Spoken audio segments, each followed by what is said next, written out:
ಎಲ್ರಿಗೂ ನಮಸ್ಕಾರ. ಮತ್ತೊಮ್ಮೆ ನಮ್ಮ ಯೂಟ್ಯೂಬ್ ಚಾನಲ್ಗೆ ಸ್ವಾಗತ. ಇವತ್ತು ನಾವು ಜಿಯೋಗ್ರಫಿ ಭೂಗೋಳ ಸಬ್ಜೆಕ್ಟ್ದಲ್ಲಿ ಬರ್ತಕ್ಕಂಥ ಅಬ್ಜೆಕ್ಟಿವ್ ಟೈಪ್ ಕ್ವಶನ್ಸ್ ಅನ್ನು ನೋಡೋಣ. ಇದು ಕ್ಲಾಸ್ 6 ಬುಕ್ದಿಂದ NCERT ಬುಕ್ಸಿಂದ these questions have been chosen.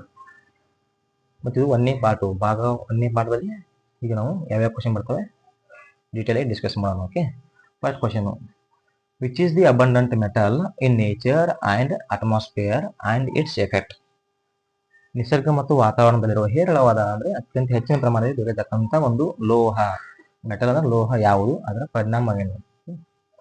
Lead, ಸೀಸ, ನಾವೆಲ್ಲ ನೋಡಿರ್ತೀವಿ ಲೀಡ್ ಸೀಸ ಅಂತ. ಏನಂತ ಆ ಸೀಸ ಅದು ನಮ್ಮ ನಿಸರ್ಗದಲ್ಲಿ ಮತ್ತು ವಾತಾವರಣದಲ್ಲಿ ಅತ್ಯಂತ ಹೆಚ್ಚಿನ ಪ್ರಮಾಣದಲ್ಲಿದೆ. ಅದರ ಎಫೆಕ್ಟ್ ಏನಪ್ಪಾ ಅಂದ್ರೆ disruption of the synthesis of haemoglobin, ಅಂದ್ರೆ ಹಿಮೋಗ್ಲೋಬಿನ್ ರಚನೆ ಆಗುತ್ತದೆ, ಆ ರಚನೆಯಲ್ಲಿ ಒಂದು ಅಡ್ಡಿಯನ್ನು ಉಂಟು ಮಾಡ್ತದೆ.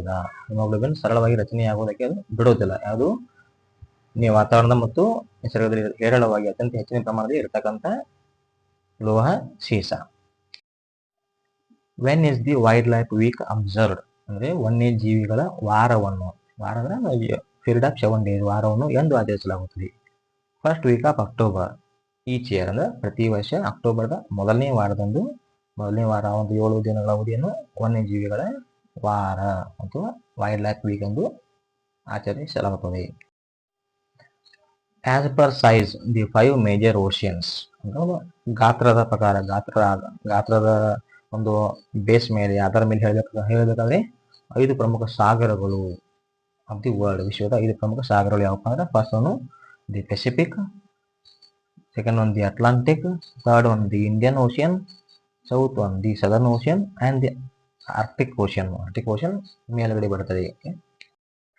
Order of planets from the sun, ಸೂರ್ಯನಿಂದ ಗ್ರಹಗಳ ಸರಿಯಾದ ಕ್ರಮ, ಅಂದ್ರೆ ಸೂರ್ಯನಿಂದ ಯಾವ ಗ್ರಹಗಳು ಎಷ್ಟೆಷ್ಟು ದೂರದಲ್ಲಿದ್ದಾವು, ಸ್ಟಾರ್ಟಿಂಗ್ ಫ್ರಮ್ ಸನ್, ಸೂರ್ಯನಿಂದ ಫಸ್ಟ್ ಆರಂಭವಾಗಿ ದೂರ ಹೋಗ್ತಕ್ಕಂಥ ಗ್ರಹಗಳ ಒಂದು ಸರಿಯಾದ ಕ್ರಮ ಯಾವ್ದಪ್ಪ ಅಂದ್ರೆ ಮರ್ಕ್ಯೂರಿ ಅಂದ್ರೆ ಬುಧ ಗ್ರಹ, ವೀನಸ್ ಶುಕ್ರ ಗ್ರಹ, ಅರ್ತ್ ಭೂಮಿ, ಮಾರ್ಸ್ ಮಂಗಳ ಗ್ರಹ, ಜುಪಿಟರ್ ಗುರು, ಸ್ಯಾಟರ್ನ್ ಶನಿ, ಯುರೇನಸ್ ನೆಪ್ಟ್ಯೂನ್.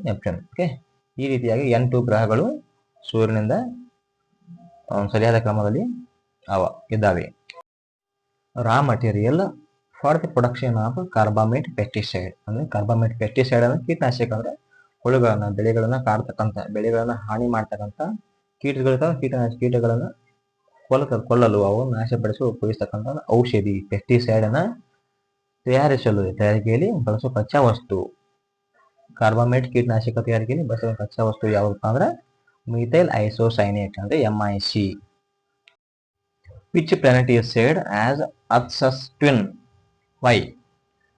ಭೂಮಿಯ ಅವಳಿ ಎಂದು ಯಾವ ಗ್ರಹವನ್ನು ಕರೀತಾರೆ ಮತ್ತು ಯಾಕೆ ಕರೀತಾರೆ ಅಂದ್ರೆ ವೀನಸ್ ಶುಕ್ರ ಗ್ರಹವನ್ನು ಭೂಮಿಯ ಅವಳಿ ಅಂತ ಕರೀತಾರೆ. Because its size and shape are similar to that of the earth, ಇದರ ಒಂದು ಗಾತ್ರ ಮತ್ತು ಆಕಾರ ಅದೇನು ಕಾಣುತ್ತೆ ಅದು, ಮತ್ತು ಅದರ ಒಂದು ಎಷ್ಟು ಐತದ ಅದು ಸೈಜ್ ಎಷ್ಟೈತಿ ಅನ್ನೋದು, ಇವೆರಡು ಭೂಮಿನ ಹೋಲ್ತಾವು. ಅಂದ್ರೆ ಅದರ ಆಕಾರ ಮತ್ತು ಗಾತ್ರಗಳು ಭೂಮಿಯಷ್ಟೇ ಅದಾವು. ಅದರಿಂದ ಇದನ್ನ ಶುಕ್ರ ಗ್ರಹವನ್ನ ಭೂಮಿಯ ಅವಳಿ ಅಂತ ಕರೀತಾರೆ. How many standard times does Russia have and Y?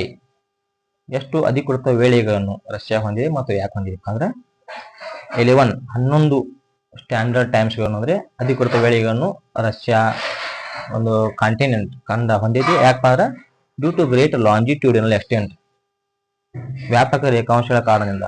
ನಾವು ನಮ್ಮಲ್ಲಿ ಭೂಮಿ ಮೇಲೆ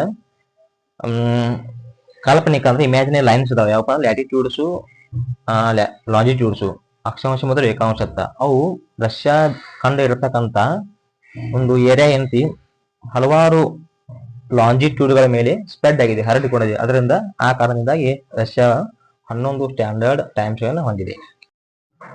ಮ್ಯಾಚ್ ಅಂದ್ರೆ ಹೊಂದಿಸಿ ಬರೆಯುವುದು. ದಿ ಹಿಮಾಲಯಾಸ್, ಹಿಮಾಲಯ ಪರ್ವತ ಹೇಳಿದಪ್ಪ ಅಂದ್ರೆ ನಮ್ಮ ಏಷ್ಯನ್ ಕಂಟಿನೆಂಟ್ ಅದಾವ, in the northern part of our country. Okay, the Alps ಇದು ಯುರೋಪ್ ಖಂಡದಲ್ಲಿದ್ದಾವು, ಅಂದ್ರೆ on the western side of the Asia.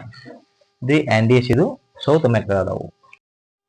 Neighbouring countries of India ಅಂದ್ರೆ ಭಾರತ ನೆರೆಹೊರೆಯ ದೇಶಗಳು, ಭಾರತ ಸುತ್ತಮುತ್ತ ಇರ್ತಕ್ಕಂಥ ದೇಶಗಳು ಯಾವಪ್ಪ ಅಂದ್ರೆ ಇನ್ಕ್ಲೂಡಿಂಗ್ ಐಸ್ಲ್ಯಾಂಡ್ ಕಂಟ್ರೀಸ್, ಅಂದ್ರೆ ದ್ವೀಪ ರಾಷ್ಟ್ರಗಳನ್ನು ಸೇರಿಸಿ, ಅಂದ್ರೆ ಒಂದು ಸಾಗರದಲ್ಲಿ ಇರತಕ್ಕಂಥ, ಅಂದ್ರೆ ಯಾವ ಬರ್ತಪ್ಪ ಅಂದ್ರೆ ಸಾಗರದಲ್ಲಿ ಅಂದ್ರೆ ಶ್ರೀಲಂಕಾ ಎಲ್ಲಿದ ಹಿಂದೂ ಮಹಾಸಾಗರ ಅಂದ್ರೆ ಹಿಂದೂ ಓಷನ್ದಲ್ಲಿ ಶ್ರೀಲಂಕಾ ಐತಿ. ಆಮೇಲೆ ಮಾಲ್ಡೀವ್ಸ್ ಎಲ್ಲಿ ಬರ್ತದೆ, ಇದು ಅರೇಬಿಯನ್ ಸಿ ಒಳಗೆ ಬರ್ತೈತಿ.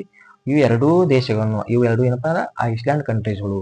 ಇವು ಎರಡೂ ದೇಶಗಳನ್ನು ಒಳಗೊಂಡು ಟೋಟಲ್ ಇಂಡಿಯಾ ನೇಬರಿಂಗ್ ಕಂಟ್ರೀಸ್ ಅಷ್ಟ 9 ಬರ್ತಾವೆ. ಯಾವಪ್ಪ ಅಂದ್ರೆ Pakistan, China, Nepal, Bhutan, Bangladesh, Myanmar, Afghanistan, Maldives, Sri Lanka.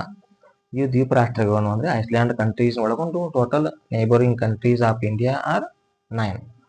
Excluding island countries ಅಂದ್ರೆ ಈ ಎರಡು ಮಾಲ್ಡೀವ್ಸ್ ಮತ್ತು ಶ್ರೀಲಂಕಾ ಐಸ್ಲ್ಯಾಂಡ್ ಕಂಟ್ರೀಸ್ ಬಿಷ್ಟ ಬರೀ ಓನ್ಲಿ ಲ್ಯಾಂಡ್ ಶೇರಿಂಗ್ ಅಂದ್ರೆ ನಮ್ಮ ದೇಶದೊಂದಿಗೆ ಭಾರತದೊಂದಿಗೆ ಭೂಗಡಿಯನ್ನು ಹಂಚಿಕೊಳ್ತಕ್ಕಂಥ ದೇಶಗಳು ಇರ್ತಾವು, 7 ಅದಾವು. Through how many states does the tropic of Cancer 22.5 degree n ಅಂದ್ರೆ north latitudes passes in India. ಭಾರತದಲ್ಲಿ ಎಷ್ಟು ರಾಜ್ಯಗಳ ಮೂಲಕ ಕರ್ಕಾಟಕ ಸಂಕ್ರಾಂತಿ ವೃತ್ತ ಹಾದು ಹೋಗತಿ?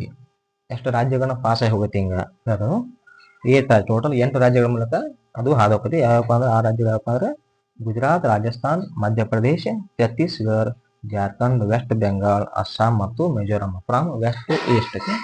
ಫ್ರಮ್ ವೆಸ್ಟ್ ಟು ಈಸ್ಟ್ ಇದು 8 ರಾಜ್ಯಗಳ ಮೂಲಕ ನಮ್ಮ ಇಂಡಿಯಾದಾಗ ಹಾದು ಹೋಗತಿ. ಇವು ನಿಮಗೆ ಇಷ್ಟ ಆದ್ರಿ ನಮ್ಮ ಚಾನಲ್ನ ಸಬ್ಸ್ಕ್ರೈಬ್ ಆಗಿ ಬೆಲ್ ಐಕಾನ್ ಕ್ಲಿಕ್ ಮಾಡಿ ಲೈಕ್ ಕೊಡಿ. ಮತ್ತು ನಿಮ್ಮ ಎಲ್ಲ ಫ್ರೆಂಡ್ಸ್ಗೆ who are preparing for competitive exams do share this video. Thank you.